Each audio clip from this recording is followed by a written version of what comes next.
What's up, everybody? Jason from Jason's Exotic Reptiles back at you with another video.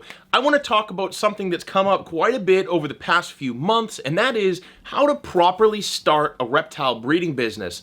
Not so much the actual business end of breeding. I'm going to make a whole video on that, but mainly how many animals should you start with? Do I need one? Do I need a pair? Do I need 10 pairs? What's the proper number and how to get it going so it can become a successful hobby breeder slash business?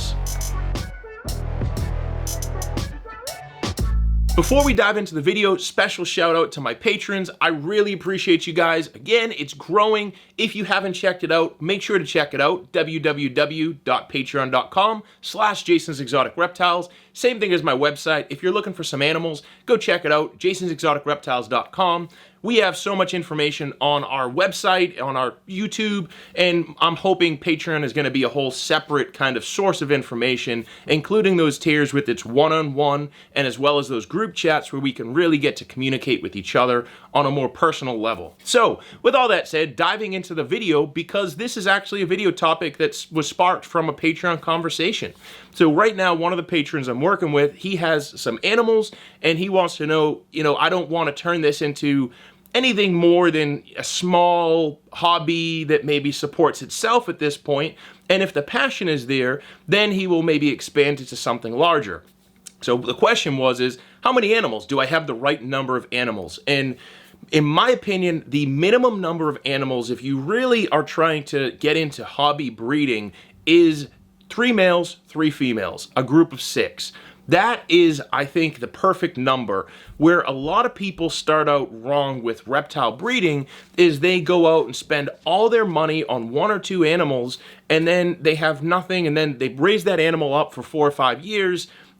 They have the babies, or it's unsuccessful. Then the next year they might have slugs. Then the year after that they have this litter of good babies, but it's worth nothing like what they paid, because now we're like 6 years down the line.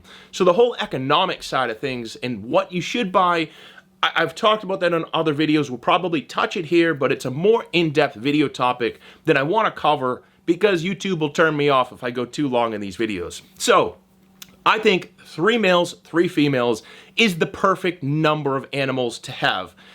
My rationale for that is not every animal is going to breed every year. So if you have three females, let's say you get all 3 of them breeding. You get male to female, 1-to-1 ratio is what I recommend. If you want to have extras, I would have an extra male as opposed to an extra female. So let's say, again, that 3-to-3. And that 3.3, usually that means male and female. So sometimes you'll see people annotate like 0.1, and then there will be the snake description. That is a female. 0, the first digit is the male, the point, and then the second digit is the female. So 1.0 is 1 male. 2.2 is 2 males, 2 females. I digress a little bit because I'm going to use that term of 3.3. So 3 males, 3 females is what I recommend. And let's say you're into breeding. Okay, I just bought all these babies. I raised them up for 4 years. Now they're all good size. They're ready to go. And now you can finally get into pairing them up. So let's say you pair them all up. Great. 2 of them, one of them locks right away. One of them is kind of lingering. Another one's like 0 interest. Okay, give it a little bit more time. That lock, that ovulates for you. Perfect. Pull the male out, you're good to go.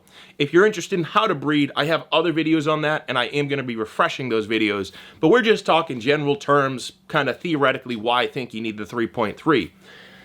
You finally, that female ovulates, the second female starts kind of paying attention, or the second pair starts paying attention. They lock, you see another ovulation. Perfect. You're super excited. I get 2 litters coming. What could go wrong? Everything's fantastic. That third female or that third pair, no action. The male's on the other side of the cage, female's on the other side of the cage. Maybe you missed the year. Maybe she had follicles early or is having follicles late. Either way, you say, okay, it's been 4 months, I'm done trying. They're going to go for next year. Well, sounds like you have a fantastic year. You get 2 litters on the way. You think 2 litters on the way, the females are hugging their hot spot, everything's perfect, you're excited, you can't wait to get some babies. You're over there spending money buying baby racks and getting everything set up. Everything is fantastic. Well, female number 1, she lays her babies. Boom, bunch of slugs. That's super discouraging. So you have now 2 females that were pregnant, one female that just gave you a whole bunch of slugs, little sweet potato eggs that have nothing in them, and then you have another female that you're still waiting on. Your whole year, now you're here, it's 4.5 years in, you're like, man, I really need this litter to go. I had one female not go, I had one female slug out. Boom, that third litter gives you good babies, and the passion's there again. Not always, but in theory, you know, you're not going to have a perfect season. I don't have perfect seasons, but I've found things that help make a better season. And one of the big things is 1.1, one male to one female. You start cycling your male, your odds of getting slugs are going to go way up. So not always, but they do go way up. So now you have that one litter, the passion's still there, the fire's still there. Where people go wrong, I think, is they start and they get two pairs, you know, male, female, or what they will do is they'll buy their females first, then they'll buy their males. Their male is a little bit young, gives them some slugs. I always recommend trying to buy the same age males and females. Yes, a male can breed at a younger age, but that extra year is only going to help him. You're better off buying it right now at the same time, unless there's something that you're holding out on, like the price is going to drop and, you know, it's like it's a fad right now. Me, I always do 1.1s, or sometimes I'll do, you know, 2.2s. Stuff happens.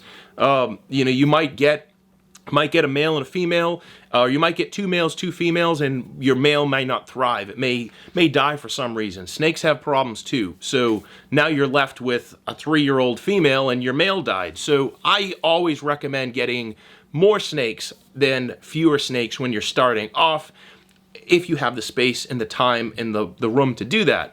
Now, there's no right or wrong way to do that, and I should have stated that when I started this video, but I'm talking in terms of if you are seriously trying to make money in this, or you're seriously at least trying to, I should say, support your own hobby, you need to have more than a couple snakes, because those snakes are going to slug out.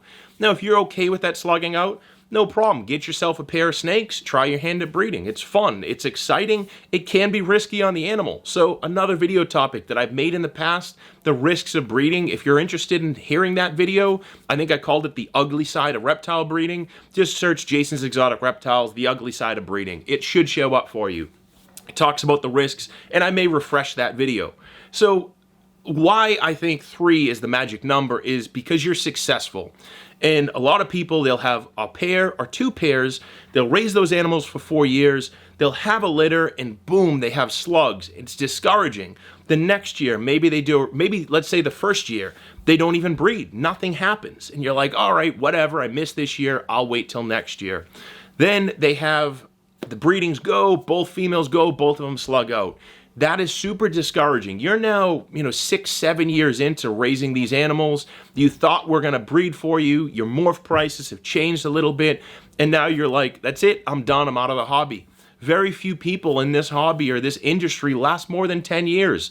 It's just how it works. People get discouraged, their interests change, they kind of get into it for the wrong reasons. And that, again, I keep saying another video topic, but that is another video topic, is if you are going to get into this and you're going to take it serious as a business, or I should say a passionate hobby, passion is the #1 thing you need, or this is going to die very quickly, or it's going to die within, before you hit that 10-year mark. It's not because it's difficult. It is difficult, but it's mainly because it's discouraging. You're putting in all this work after all this time, hoping for something, and you get let down, and you get let down again, and then people just say, the passion's gone, the fire's out, somebody blew out my candle and it's gone. I have no lighter to relight it. So with all that said, I do think 3 is the perfect, 3 males, 3 females is the perfect number as a minimum. If anything, go higher. Don't go lower unless you're really crimped on space. And then in that point, make sure you watch all my videos, because they're going to give you the best advice, in my opinion, on how to be successful at breeding. All of the information is there. It's maybe not in one video, but all the information about what I do is there in these YouTube videos. You just need to piece it all together. And when you do, you're going to be really successful. And I don't mean like pick out the little pieces of this video and that video. I have videos dedicated to what I do and how to breed. Sure, they're old. They're probably 4 or 5 years old now, but I do the exact same thing today. So with that said, I am going to refresh those videos. And until next week, that was the video. I'm going to keep making this somewhat of a breeder series for you guys. So it can kind of get you into the right mindset of a business. So another video I'm going to do is why reptile breeding is so hard, and this is one component to it, but it's much more involved than just the discouraging aspect of it. So with all that said, I appreciate you guys watching this video, checking out every week and subscribing. If you haven't already, make sure you hit that bell notification and let's grow this channel. It only grows if you share and like these videos. If you're in the background just watching them, it still helps, but it definitely helps when you like it. Give me a thumbs down. Just interact with the video. If you don't like what I'm saying, give me the thumbs down. If you do like what I'm saying, give me the thumbs up. But until next week, I appreciate you guys watching, subscribing, and let's keep it moving.